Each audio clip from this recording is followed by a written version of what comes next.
Ito ang mahirap. Pag tatlong motor sabay-sabay nag-change oil. So yung Sniper, change oil natin.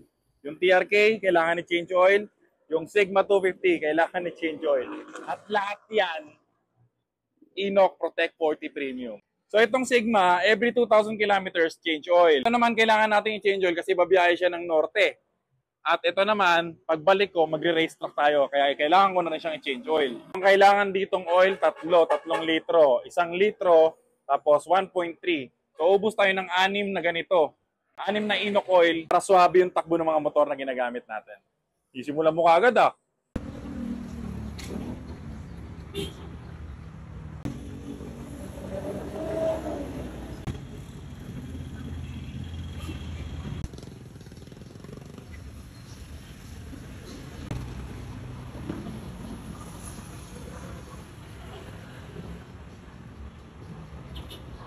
Okay, so na-change oil na natin yung mga motor, mga tol. At kung gusto nyo nga maka-experience ng premium quality oil, alam nyo na yung brand na gagamitin nyo.